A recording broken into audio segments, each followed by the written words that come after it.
And welcome back. George Norrie with you, Isabella Green with us. Isabella, what would you say of all the things we've talked about is your specialty? Within the reincarnation cycle subject? The entire metaphysical area.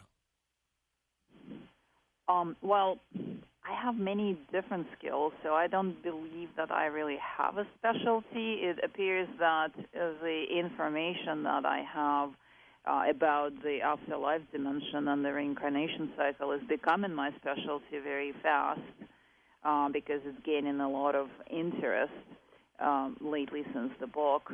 So I would say out-of-body travel, quantum travel, and then also facilitating a really advanced spiritual healing sessions for people. Do you still astral project? No, I do not astral project anymore because I have no interest of hanging around the astral plane, but I quantum travel every night. Not in sleep. I get up to do mid-sleep meditations with Kundalini awakening, and I go out of body at will, and I just go into the void, or I surf dimensions. I go into the higher realms. Were you ever scared?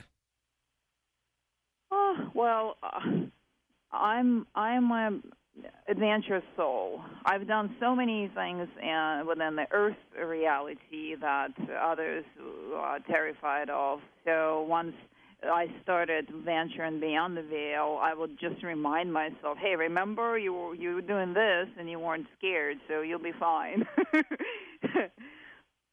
Since you've been doing this, what has been the most enlightening thing that you've come across? The void, the state of samadhi, because you literally experience the state of everything, the source consciousness, and also it's a field that has all the answers. Remarkable. It is truly remarkable. And back to this quantum travel for a moment. Right. Can anybody do this? Yeah. I mean, I'm just a regular person. I wanted to explore because I have explored Earth planes so much that I got bored to death, and then I discovered that I can explore other worlds, and so I taught myself. I learned the technique, the breath work, and the meditative technique, and I started doing it because I said, hey, you know what? I want to see how far I can push myself while still having a physical form. And so if I can do it, and I did it within a number of years, then anyone else can do it as well. I'm no different than other people. And why is the void so important in all of this? Because this is the true fabric of our soul. This is what we are. When the present-day New Age spiritual teachers say, oh, well, one, this is what they mean, I think, or at least I hope this is what they mean, because this is the fabric of everything. Like Tao Te Ching says, all things are born of being. Being is born of non-being, and non-being is that state where nothing is lacking, everything is present, and at the same time there is nothing there. It's undescribable. You really have to go there to know what it is. But this is the highlight of my life. Let's go to the phones west of the Rockies. Marcia in Los Gatos, California. Welcome to the show. Hey, Marcia. George, it's so nice to be with you again. Sure, good to have you with us. Thank you. And Isabella, it's fascinating. I was out of body a lot as a child, but I wanted to express something, a brief series of events and a conclusion, and that is that I was a hospice nurse, and I was with others when they were passing, and especially I cared for my family members, my aunts, my uncles, my parents. And I was holding my mother when she passed, and at the top of her head came out a wisp, and I actually tasted it.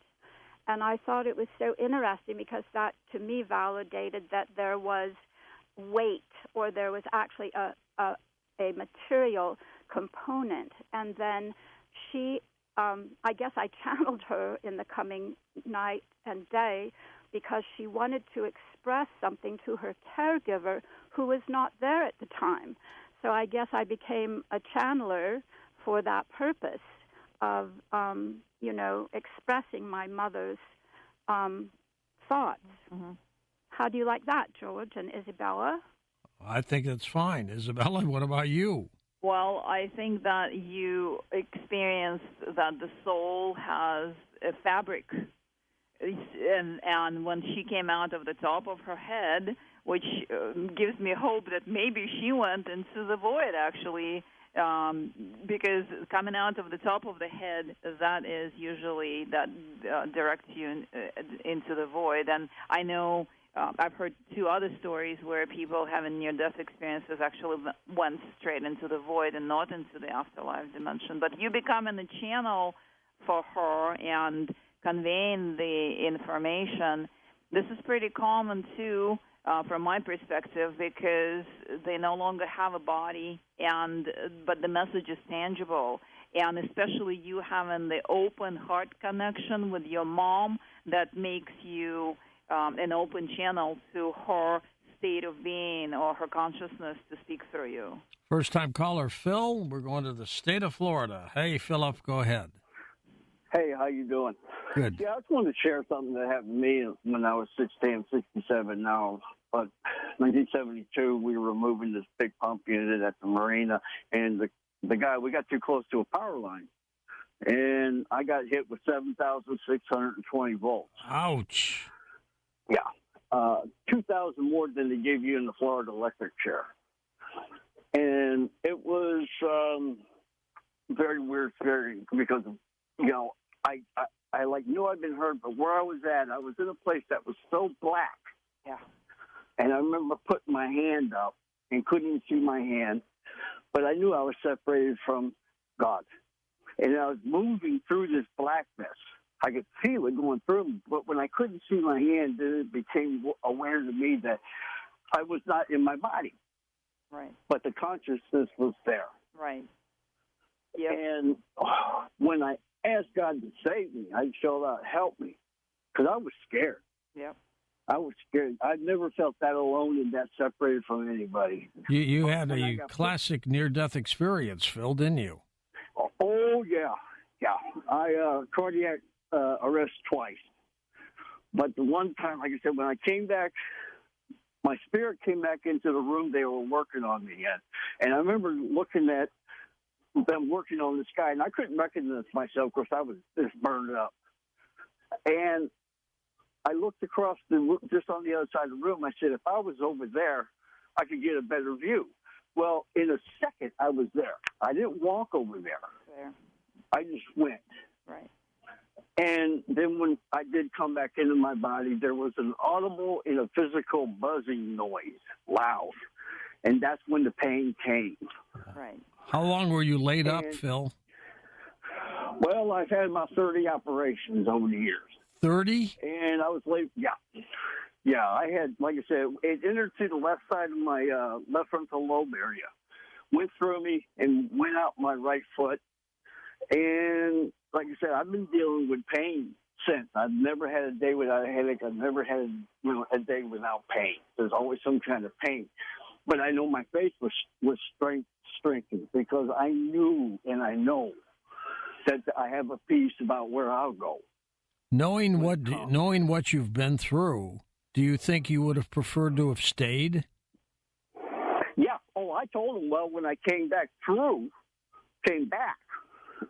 after seeing, because, this is the weird thing, too, because when I was back in the room, the colors were, like, brighter than ever. And the only way I could think about it is when they came out with the flat-screen TVs. And you know how when they turned it on, that blue light would come on? And everybody would kind of lay back and go like, oh, wow, that's wild.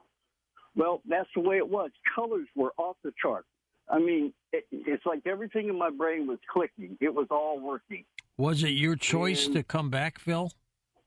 I had no idea. Be honest with you, I had no idea. I think it was my choice. I believe it was what I, in my faith of God, because I've been ministering to a lot of people afterwards.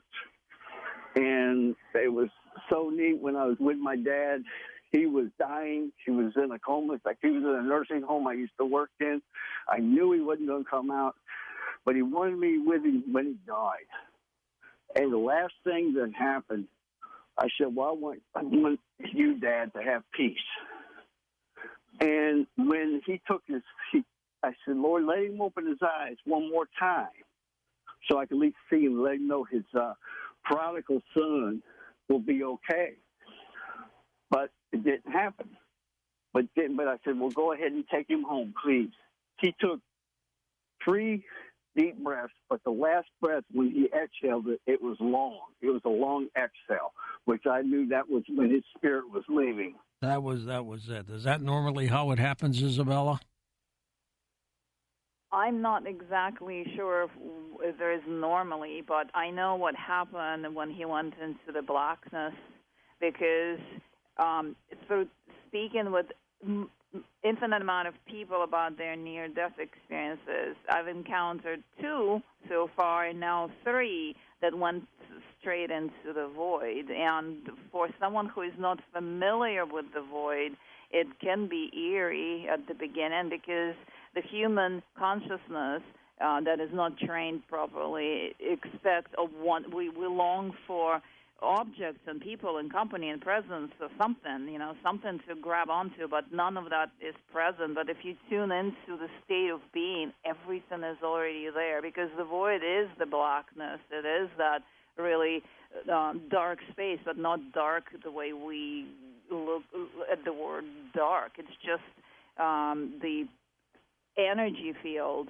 that contains everything within itself. So now we have I know the third person who went straight into the void. And my big question that I'm posing now and I'm seeking answers to is why so few go into the void, but they still do, but while the rest go through the whole, talking to the angelic-looking beings or deceased ones and go into a whole different dimension. And the void sounds scary, but you think that's the place to be, right? After life, we don't have to go into the void, because there are different options where we can go after life if we bypass the whole reincarnation cycle space. But the void, for me personally, this is the most ultimate space, because I got comfortable there from being in this state for many years. But from the objective or the benefit of the void is once you hop into that dark space, you can actually quantum travel, instantly teleport into any reality you like. And I suggest that people who want to scope the potentials of where they can go after life if they are getting out of the reincarnation cycle, to go experience different worlds. But in my experience, you have to jump into the void first, the dark space, the black field of energy, and from that, just have a trace of a thought where you want to be, and you'll be there. Let's go to Joe in Monterey, California. Hello, Joseph. Go ahead. Thank you, George. What a breath of fresh air. Indeed. Yes, there is something beyond the void. There's levels of being that spiritual masters talk about, and it's almost indescribable. But the scientists, what they talk about quantum mechanics, about locale and non-locale, and this unusual. How do I put it? It's you're everywhere and everything. Yeah. And there is levels of consciousness that you can have in the physical world. When she says, "I want to see how far I can go as a physical being in consciousness," that's the goal of every spiritual being. That's what they try to do here. And this world is a scam, George. It is set up so you cannot reach those levels. Why do you think they erase your memory and make sure it's gone when you reincarnate? And they put such a guilt trip on you that you feel, well, maybe I should go back there. I'm so bad and stuff. it's a scam, and ETs are involved with that, and they're negative, they're criminal, and they use us. You agree with that, Isabella? Go ahead. Straight out of my book. Straight out of my book. Same conclusions. Absolutely. Yes, absolutely. 100% the same exact conclusion. And ETs, not all ETs, there are higher level consciousness beings that are not involved, and they do not have their incarnation cycles because they do not need to trap souls. But everything below the fifth dimension across the universe that are on that same level of consciousness, they all participate in our reincarnation cycle, and they have their reincarnation cycles of their own. And that is what traps souls within our Earth reincarnation cycle. Next up, Jeremy in North Dakota, east of the Rockies. Jeremy, go ahead. Hello, Isabella. 19 years, 7 months, and 18 days ago, I was in a nearly fatal auto accident. Immediately, I was in a coma for 2.5 months. Yeah. Just before I woke up from my coma, I was under the impression that I was walking up a mountain pathway with my wife at the time, now ex-wife. And as we were nearing the top of the mountain, a bunch of boulders started falling down. I got her into a little cave area, and just as I got her inside, I was knocked off the cliff by a falling boulder. And as I was falling to the ground, I heard a voice from the sky that said, "Jeremy, your tasks are not done yet." What do you think that was? Yeah. What might that have been, Isabella? Well, this is the most common line that everyone who has, or just about everyone, except those who go into the black space, the void, hear when they're having a near-death experience. You're not done yet, you have to go back. This is a standard line, and it's also in my book. And if you hesitate, if you start questioning that, saying, "Oh, but I don't want to go back," then they go into run you in circles until they find a weak spot, guilt trip you to go back because you didn't do good enough. Who's in charge of the other side? Is there like a taskmaster there or anybody? There is a whole group, infinite amount of beings that run their reincarnation cycle. They are shape-shifting beings. I honestly have no idea what they are as the actual beings, who they are, but they can present themselves as anything, and because they're shape-shifting, so they can shift into anything, including just the voice. But like in this case, where this gentleman heard the voice, "You're not done yet." Yep, that's it right there. They're looking at him and they're saying, "Hey, no, go back." But in the most cases, they present themselves as angelic-looking beings, as our ascended masters. I saw Jesus when I had a near-death experience. I know now 100% it wasn't Jesus. Then they also present themselves as our loved ones or anything. If you are in the tradition that you believe in any kind of deity, that deity will show up, but we don't know what's behind. I personally don't know what's behind it. All right, we're going to take a short break, Isabella, and come back with final calls with you in a moment on Coast to Coast AM. And welcome back. George Norrie with you, Isabella Green with us. Isabella, tell me about your work as a hypnotist. How'd you get into that? I actually do not work as a hypnotist. I call myself a metaphysical specialist or a spiritual healer.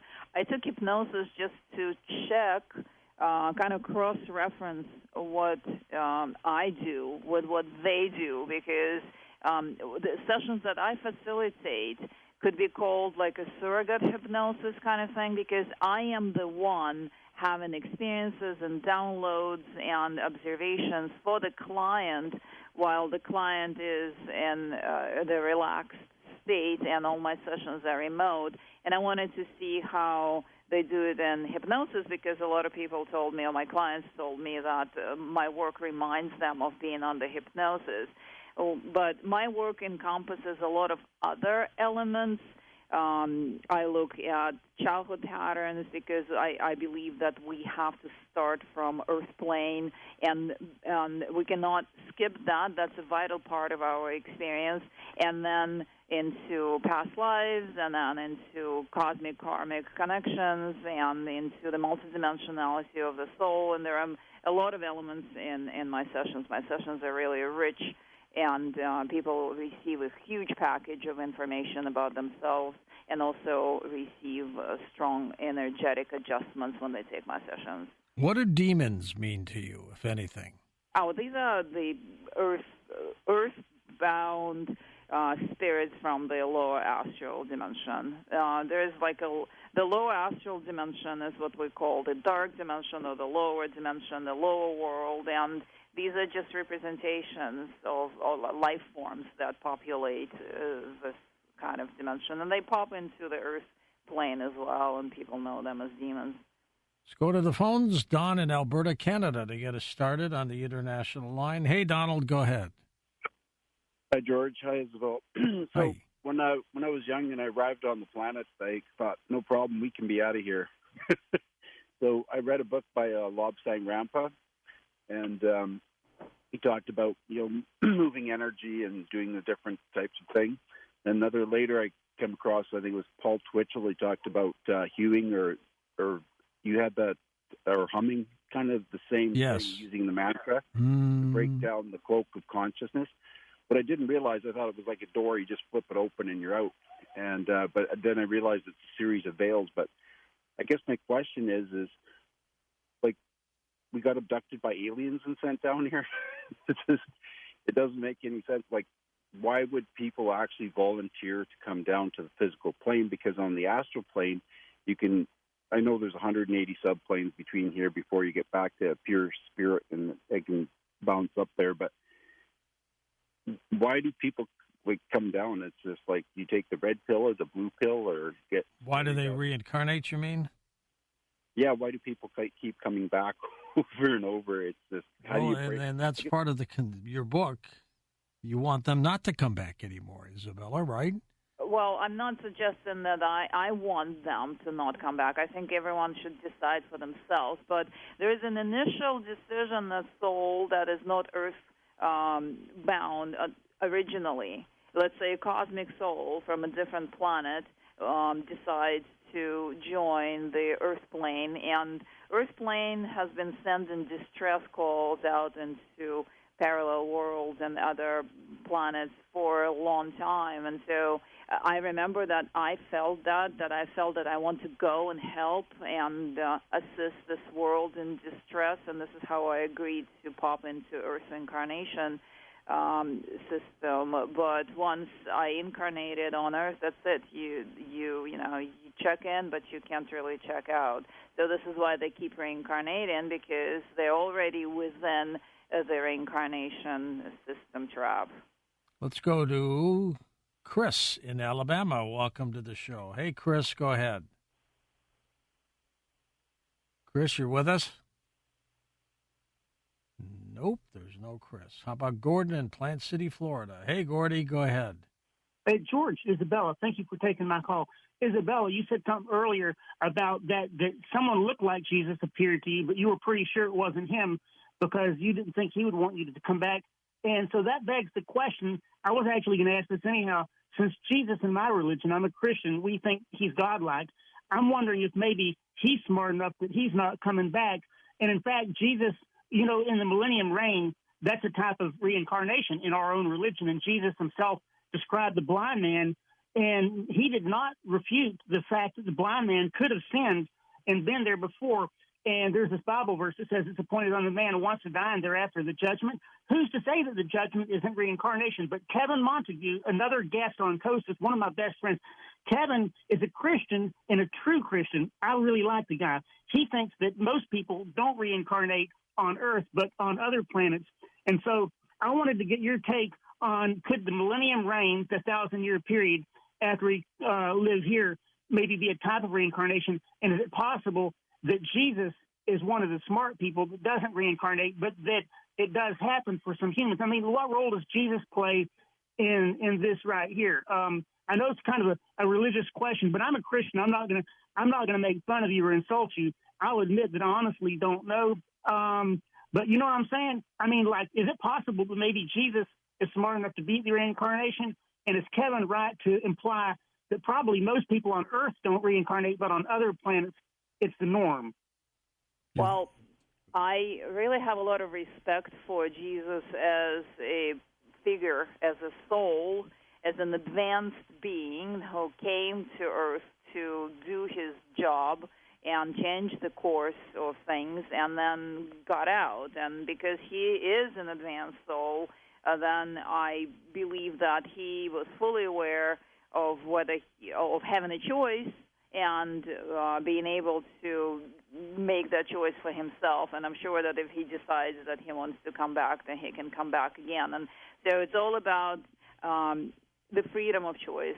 And I believe that Jesus is advanced as a soul, so he is making that choice for himself and made that choice to come here before. As for the other part of your question, I'm not aware of this information, so I can't really answer that.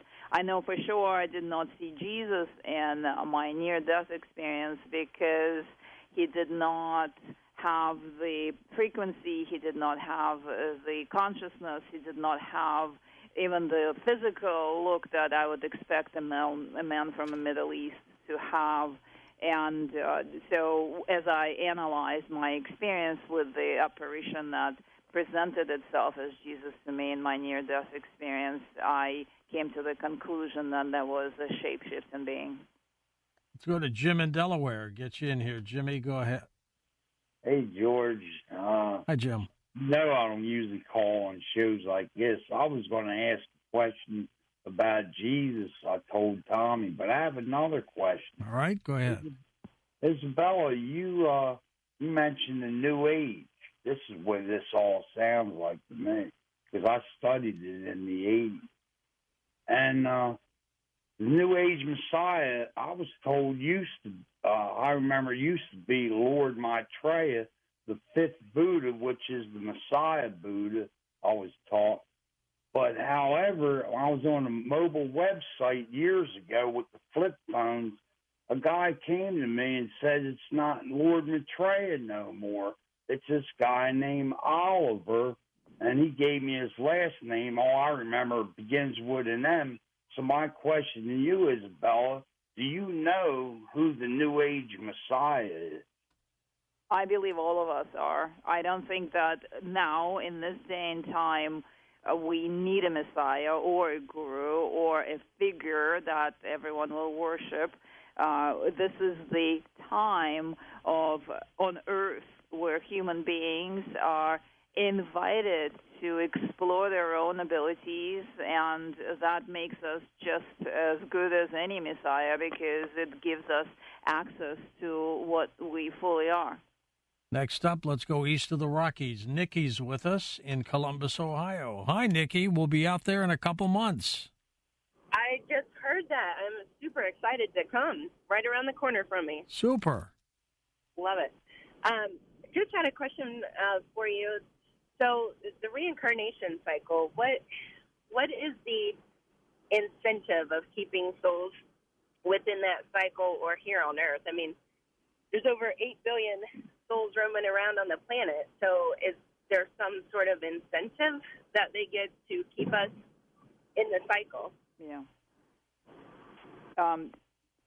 I believe, and from what I've observed and collected so far, that the incentive is called loosh. That is energy that humans produce, or vital energy that humans produce during suffering, and all different gradations of suffering, pain, guilt, emotional suffering, physical suffering. And if we zoom out and look at the human experience, even the happiest person is sometimes in pain, is never happy all the time. And so the incentive of the reincarnation cycle keepers is to collect that energy for their own sustenance. Isabella, Hebrew mythology talks about the guff, which is like a depository for souls. Mm-hmm. Will we ever run out of souls? No, because souls are made of the fabric of reality. It's not possible to run out of souls. I don't believe so. Eric, truck driving in Indiana, is now with us. Hello, Eric. Hello, George. How are you today? Welcome, my friend. You work late again, don't you? Oh, yeah. Well, it's the same time every day. I start at 1 a.m. and don't get done to about noon, so I'm out here all night, part of the day, too. So listening to us. That's right. All I can listen to, yeah. Yes, sir. I got a question, and I had a feeling, kind of a divine feeling when my mother-in-law passed.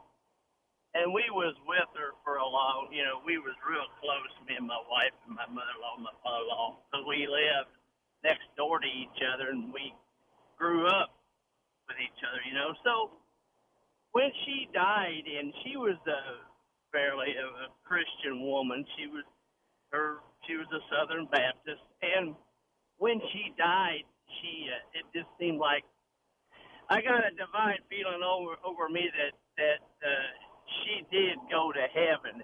Has your guest ever had any of them kind of feelings when you're real close to someone like that, and you get a feeling that where their soul went?